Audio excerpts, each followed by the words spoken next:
adalah gembalaku, takkan kekurangan aku. Ia membaringkan aku di padang berumput hijau. Selamat pagi, salam jumpa di Sabda Siap Saji, Sabtu 6 Agustus 2022, Pesta Yesus menampakkan kemuliaannya. Marilah kita berdoa. Dalam nama Bapa dan Putra dan Roh Kudus, amin. Allah Bapa yang Maha Pengasih dan Penyayang, dalam penampakan kemuliaan Putra Tunggalmu, Engkau mengukuhkan misteri iman dengan kesaksian Musa dan Elia. Secara mengagumkan, Engkau juga memaklumkan martabat kami sebagai anak-anak angkat-Mu yang terkasih.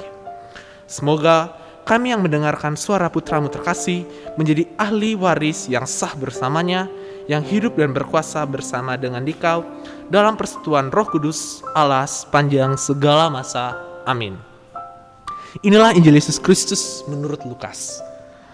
Sekali peristiwa, Yesus membawa Petrus, Yohanes, dan Yakobus lalu naik ke atas gunung untuk berdoa. Ketika berdoa, wajah Yesus berubah dan pakaiannya menjadi putih berkilau-kilauan. Dan tampaklah dua orang berbicara dengan dia, yaitu Musa dan Elia. Keduanya menampakkan diri dalam kemuliaan dan berbicara tentang tujuan kepergian Yesus yang akan digenapinya di Yerusalem. Sementara itu, Petrus dan teman-temannya telah tertidur, dan mereka terbangun. Mereka melihat Yesus dalam kemuliaannya. Juga kedua orang yang berdiri dekat Yesus itu, dan ketika kedua orang itu hendak meninggalkan Yesus, Petrus berkata kepada Yesus, "Guru, betapa bahagianya kami berada di tempat ini. Baiklah, kami didirikan sekarang 3 kemah, satu untuk engkau, satu untuk Musa, dan satu untuk Elia." Tetapi Petrus tidak tahu apa yang dikatakannya itu. Sementara ia berkata demikian, datanglah awan menaungi mereka, dan ketika masuk ke dalam awan itu, takutlah mereka. Maka terdengarlah suara dari awan-awan itu yang berkata, "Inilah anakku yang kupilih, dengarkanlah dia." Ketika suara itu terdengar, nampaklah Yesus seorang diri. Murid-murid itu merahasiakan semua itu, dan pada masa itu mereka tidak menceritakan kepada siapapun yang telah mereka lihat itu. Demikianlah sabda Tuhan. Terpujilah Kristus.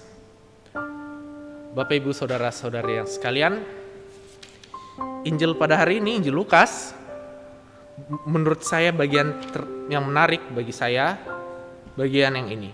"Guru, betapa bahagianya kami berada di tempat ini."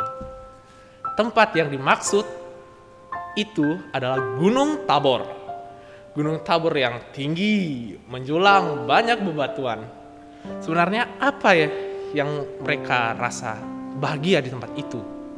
Ya, karena ada Elia, Musa, dan pastinya Tuhan Yesus sendiri. Ini sudah menjadi contoh bagi kita untuk menguatkan tekad kita untuk berdiam diri.